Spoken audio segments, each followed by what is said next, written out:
General Pam Bondi was in the hot seat today, taking tough questions from Democrats about the Justice Department's work.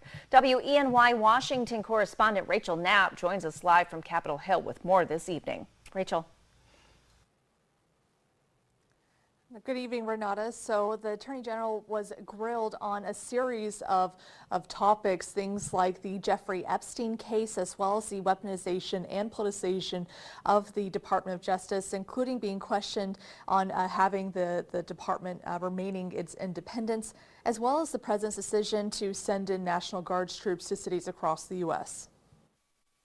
Nothing but the truth, so help you God. In an intense Senate Judiciary hearing, Attorney General Pam Bondi clashed with Democrats on claims the Justice Department is being weaponized against President Donald Trump's perceived opponents, like Federal Reserve Board Governor Lisa Cook and the recent indictment against former FBI Director James Comey. If you received advice, instruction, or request from anyone at the White House to direct the department to engage in any investigations, prosecutorial actions, including decisions not to investigate or prosecute anyone. I'm not going to discuss any conversations. But then how about the Truth Social post on September 20th, 2025, in which the president said, "We can't delay any longer, Pam," using your name, "not bringing criminal charges, are killing our reputation," his words. At times, the AG fired back at weaponization claims and instead says that former President Joe Biden's Justice Department was the one that was being weaponized. For the most part, the hearing seems split along party lines.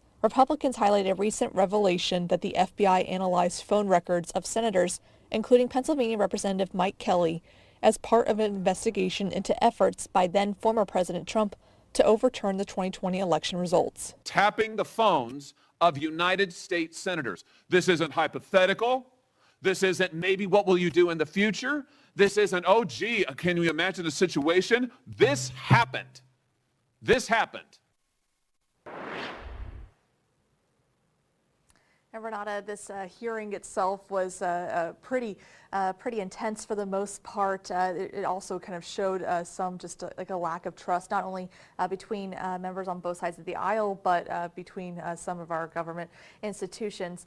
Now, Representative Mike Kelly, Pennsylvania, he did respond to the recent revelations on a social media post saying, quote, "Surveilling private communications of members of Congress for political purposes, a clear abuse of power." He also points the finger at former President Joe Biden for the weaponization of the Department of Justice. Renata, back to you.